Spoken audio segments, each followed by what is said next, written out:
Morning world, Hippy Trev here.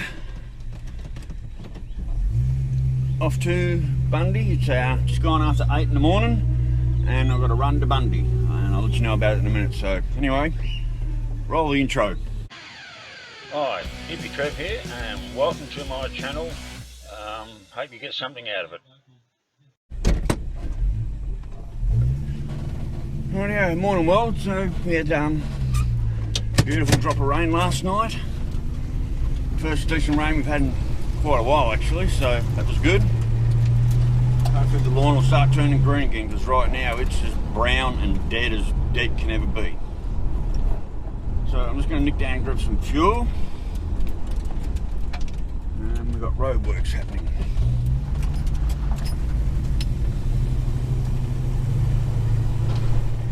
So anyway, now about 2 weeks ago there was an ad in on the local Facebook page. A guy had a heap of Holden parts, and the one thing he had out there was a 253 308 electronic distributor and brand new coil. So went out and looked at brand new in the box, $100. Wow. So, and I've been wanting to get away from points for a while now. I was trying to buy instead of just drop in ones like I had in the 186, but I couldn't find them. I can't even find those ones for the 186 anymore. It's like they've sold out.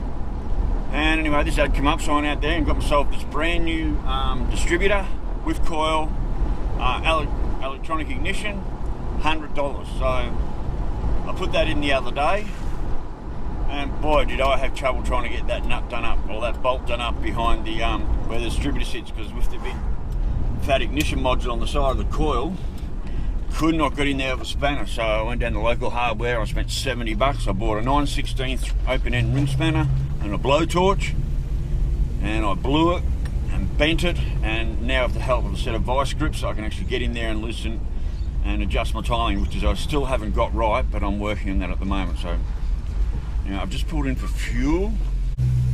Rightio, so I got the electronic distributor, I put it in, and I had no way.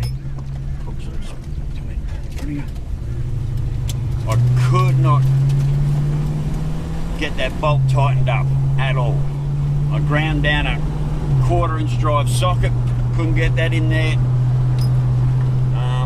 and just couldn't. And then and of course the distributor wouldn't hold in position, so I'd set what I thought was the timing, and it just always moved.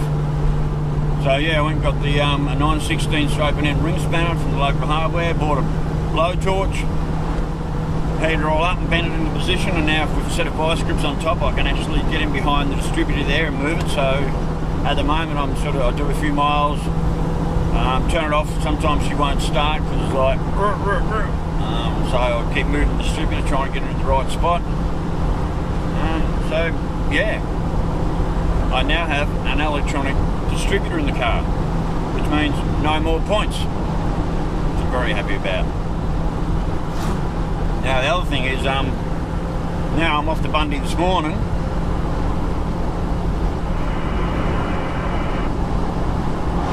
to pick up my 3-core radiator. I had that in rotted and clean, and apparently found quite a few leaks in one of the cores. I think he said I had 6 leaks, so for $135 I get to put my 3-core radiator in, which I'm really looking forward to. That'll also put the radiator closer to the fan, which means when I'm in heavy traffic, she might not start running hot, because when I'm in like at the lights in Bundy, I mean the other day we were in Bundy, it was hot, about 30s, mid 30s, and pulled into KFC to get some hot and shitty, and the temp went up to over 200 on the gauge. I mean, as soon as I got moving again, it went down. So certainly once I get out in the open highway, it just drops back to normal operating temperature. But I don't have a shroud on this, and the fan's just a little bit too far away from the radiator to be effective when I'm in slow moving traffic. So hopefully with the big 3-core radiator in there, that's going to solve some of my problems.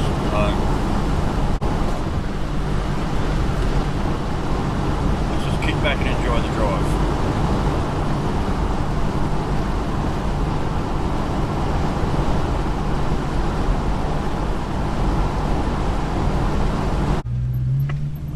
We've made it into Bundy.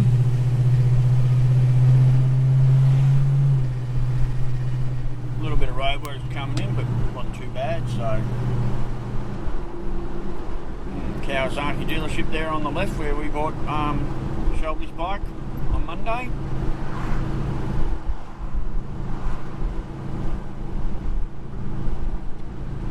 Got an Autobahn there on the right, which I'll be hitting on the way out. I'm going to get some degreaser and even some headlights for the front of the car, the driving lights, not the driving lights, just my high beam lows. Well, I've got to turn the lights on and go around and smack them with my hand to make them work, and they're very old and very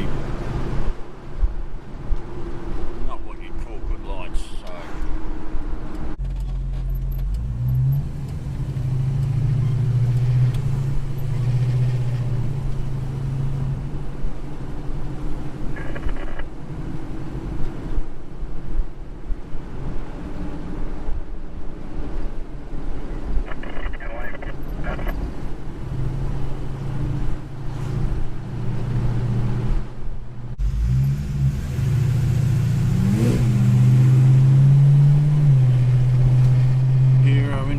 Door.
Oops, better stop.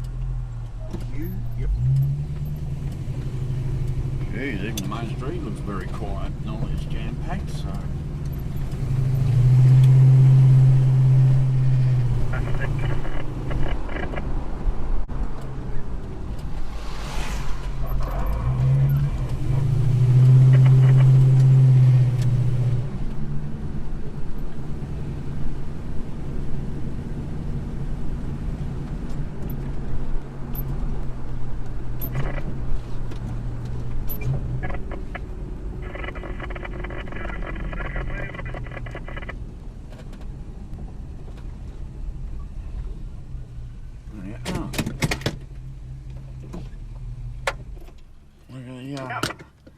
Two-door bloody HZ and HX Monaro over there. Wow. I'm not so sure about the paint job, but not too bad. Rightio, well, we're here, and I'm actually hoping to swap out my radiator while I'm here. So, anyway, let's go pay for it. Rightio, well, so I've just put in the new radiator. The newly rotted and cleaned radiator. I've just adjusted the timing a little bit. That's the spanner I made up, so with the multi-grips and bent it, I can actually readjust the timing anytime I want. So let's go see how she behaves in traffic.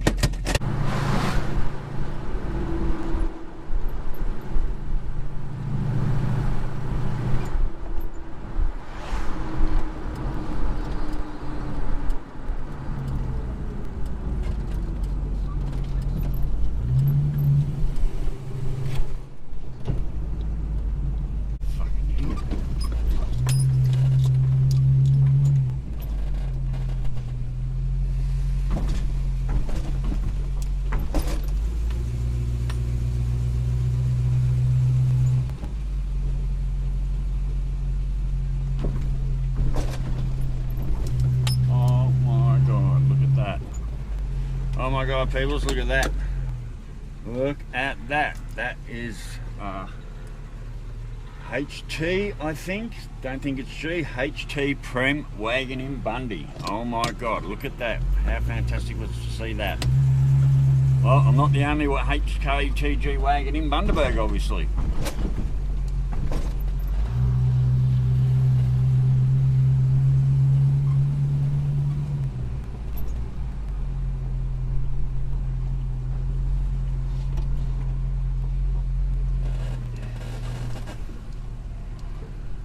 And a Prem at that. Rightio. Touchdown. Autobahn. Rightio, well, it's an Autobahn. I picked up some degreaser, some new headlights, and I went to check the water under the bonnet and pop the cable tie, the cable thing off. And that little thing there at the end that holds the bonnet clip on come off and landed right there. And I was lucky I was pulled up at Autobahn and the bonnet actually lifted. There is now no more left on any of that cable. So if this snaps again, that's the end of this cable. It'll be no good. Or I might be able to slide that forward a bit. But basically this cable is almost at the end of its day. And I was lucky I did not lose that little clip there. So I might have to slide this cable forward a bit more and get a bit more through there. But yeah, I pulled the bonnet clip. And I heard a pa-ting, and this literally just fell off and landed right there.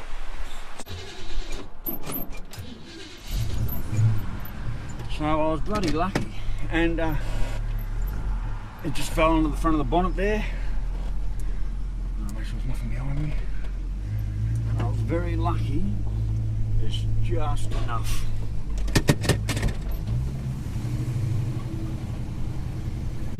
It is pissing down. This poor bloke in front of me on his Harley.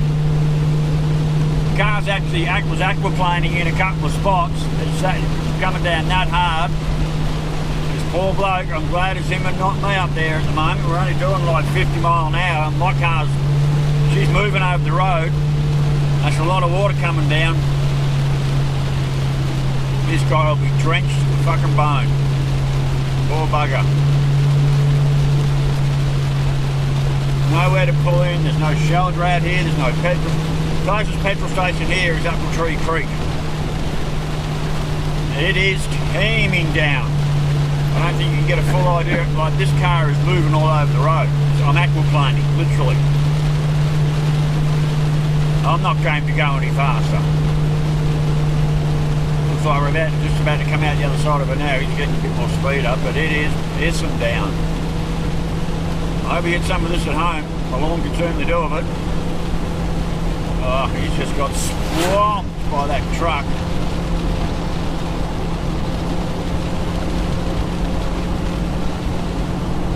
Alright, okay, we're out of it now. I'll come up behind him, so I don't know if you can see that guy there in front of me. Poor bastard. He just got drowned.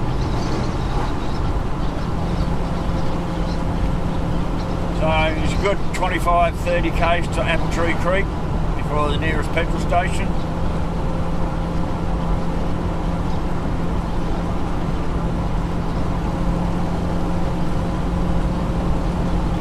He'll dry out. Poor bastard, I feel for him though, absolutely. Car's fogging up in here.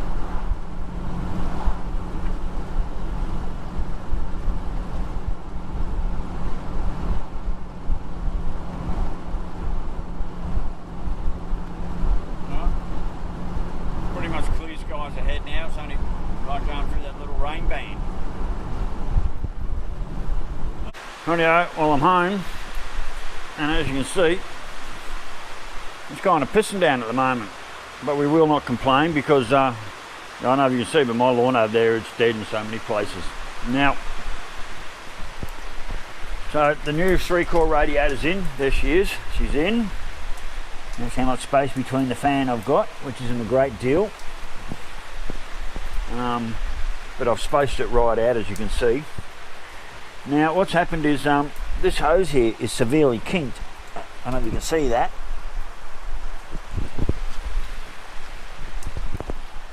That's a really nasty kink in the hose, so what I'm going to do is I'm actually going to trim a bit off here to bring the hose forward, but what I have noticed is I could almost make that 6-cylinder hose work. It's almost at the right enough angle there to make that work and drop on. So I might try and fit that up before I cut that. I'm not in a hurry to cut that down, but yeah, so she's got a very nasty kink just under there. So it did run pretty good all the way home. Didn't run hot at all. Now, down in there is the electronic distributor. I'm still messing with the timing. That's the coil there. It's wired straight up through a switch under the dash, straight off the battery, so it's pumping 14 volts into that coil. I don't know if 14 volts will make your coil overheat. She does feel very, very hot. That coil feels extremely hot. I don't know whether that's because of the motor or whether there's 14 volts going into that coil. Can you melt a coil on 14 volts, or is it just like what I should be doing is probably moving that coil and mounting it somewhere away from the engine where it's always over here somewhere where it's nice and cool. I think that'll be something I'll be looking into very shortly, getting the coil off the motor. I've got a not long enough lead there. I can run the coil and mount it over here somewhere. I think that would be a much better idea, and all I have to do is just extend those wires, which isn't a big deal. I can do that quite easily. I could probably mount the coil up there in on that bracket there, in that hole. I could probably mount it in there quite safely. The radiator that come out of the car is just covered in grasshoppers and dragonflies at the moment. Radio the world, so the mission for today is done. We'll just get to Bundy and back, pick up the 3-core radiator which have been rotted. Now apparently she was only running 30% efficiency. Someone had put up treatment through it. He had 6 solders to repair in the core where it had been leaking, which I didn't know about. So it was well worth the $136 to have it fully repaired and rotted and cleaned and back up to 100% flow, but it was down to 30% flow in the radiator, so definitely well worth taking up the Bundy and getting the job done. Anyway, well, baby, sorry Shelby I didn't make it there today. As you can see, the weather's just not delightful and I've got stuff to do, and I'll catch you in the next couple of days, I hope. Anyway, stay safe worlds, keep your knees in the breeze. Later.